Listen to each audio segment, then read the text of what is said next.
చాలామంది వాళ్ళకు నచ్చిన వాళ్ళ పేర్లు, లోగోలు, ఇమేజ్లు టాటూలుగా వేయించుకుంటారు కదా. కానీ ఒక పరిశోధన ప్రకారం టాటూ వేయించుకున్న వాళ్ళలో 75% మంది కొంతకాలానికి టాటూ వేయించుకున్నందుకు బాధపడతారట. ఎందుకంటే కొద్ది కాలం తర్వాత ఆ టాటూని ఆ ప్లేస్లో కాకుండా వేరే ప్లేస్లో వేయించుకుంటే బాగుండు అని, మరియు ఇష్టమైన వాళ్ళ పేర్లు టాటూ వేయించుకొని తర్వాత వాళ్ళపై ప్రేమ తగ్గిపోవడం, అలాగే ఆ టాటూ వేయించుకున్నప్పటికీ ఇప్పటికీ ట్రెండ్ మారిపోవడం, ఇలా రకరకాల కారణాల వలన ఆ టాటూ వేయించుకున్నందుకు బాధపడుతున్నారని తేలింది. కాబట్టి మీరు కూడా టాటూ వేయించుకోవాలనుకుంటే ఒకసారి ఆలోచించుకోండి. 19వ శతాబ్దంలో 1,00,000కి పైగా ఉండే పుళ్ళు ఈ మధ్యకాలంలో 5 నుంచి 10,000 మధ్యలో ఉన్నాయి.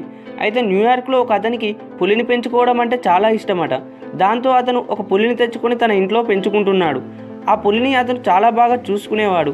కానీ ఒకరోజు అతను బయటకు వెళ్ళి ఇంటికి వచ్చి తలుపు తెరవగానే ఆ పులి అతని మీద దాడి చేసింది. అతని ముఖాన్ని మరియు శరీరాన్ని గాయపరిచింది. అప్పుడు ఆ పులి నుంచి ఎలాగో తప్పించుకొని ఒక హాస్పిటల్కి వెళ్ళాడు. డాక్టర్ అతనితో ఈ గాయాలు ఎలా అయ్యాయి అని అడిగితే ఇంటి పక్కన ఉండే కుక్క దాడి చేసిందని చెప్పాడు.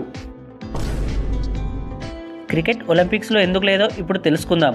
క్రికెట్కి మన దేశంలోనే కాదు, చాలా దేశాల్లో ఫ్యాన్స్ ఉన్నారు. అయితే క్రికెట్ ఆడిన దేశాలు కూడా చాలా ఉన్నాయి. అలా క్రికెట్ ఆడిన దేశాల్లో ఒలింపిక్స్ జరిగితే అక్కడ కొత్తగా క్రికెట్ స్టేడియం నిర్మించడం కష్టం. అలాగే ఆ దేశ ప్రజలు క్రికెట్ని చూడడానికి ఇష్టపడరు.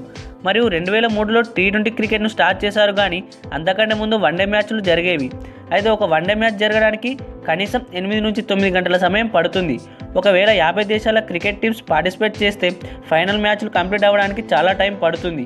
అలాగే India, New Zealand, Australia, England, south Africa లాంటి కొన్ని దేశాల్లో మాత్రమే క్రికెట్ ఫేమస్.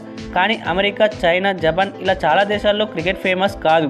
ఈ కారణాల వల్లనే క్రికెట్ ఒలింపిక్స్లో లేదు అని చెప్పవచ్చు. అయితే ఐసీసీ 2028లో లాస్ ఏంజల్స్లో జరిగే ఒలింపిక్స్లో T20 క్రికెట్ను చేర్చడానికి ప్రయత్నిస్తుంది. మరియు సక్సెస్ అవుతుందో లేదో చూడాలి.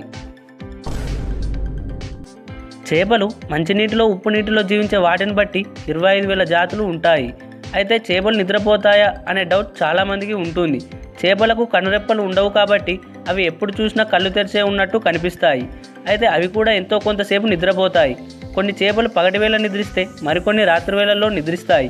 నిద్రపోయే సమయం రాగానే సముద్రంలో ఉండే చేపలు నీటి లోతుల్లో ఉండే గుహలోకి వెళ్ళి బంకమన్ను లాంటి పదార్థాన్ని పూతగా వాటిపై ఏర్పాటు చేసుకొని ఇతర ప్రాణులు కనిపెట్టకుండా జాగ్రత్తగా నిద్రపోతాయి.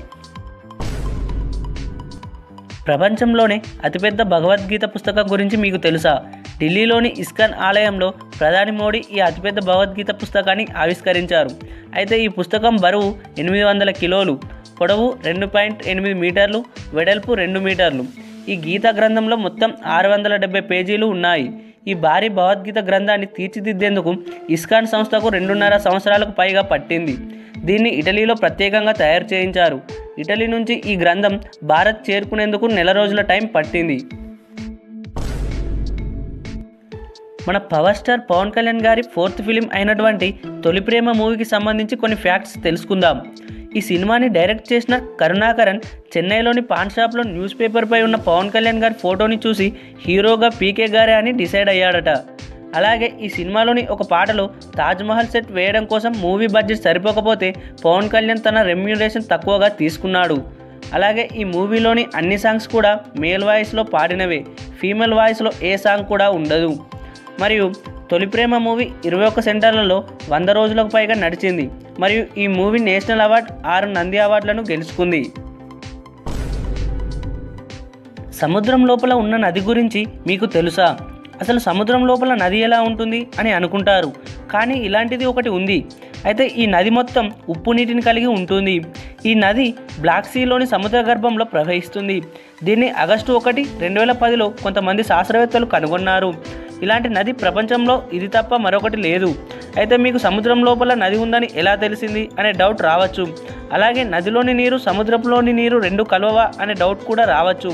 ఈ డౌట్కి ఆన్సర్ ఏమిటంటే నదిలో ప్రవహించే నీటికి లవణీయత మరియు సాంద్రత ఎక్కువ. కానీ బ్లాక్ సీలో ఉన్న నీటికి లవణీయత మరియు సాంద్రత ఈ అండర్ వాటర్ నీరుతో పోలిస్తే తక్కువ. అందుకనే బ్లాక్ సీలోని నీరు తేలికగా ఉండడం వల్ల నదిలోని నీరు, సముద్రంలోని నీరు కలవవు. ఈ కారణాల వల్లనే ఈ రెండింటిని కనిపెట్టడం జరిగింది. మీరు ఏమైనా ఇంట్రెస్టింగ్ క్వశ్చన్స్ అడగాలనుకున్నా లేదా ఏ విషయం గురించి అయినా తెలుసుకోవాలనుకున్నా కామెంట్ చేయండి.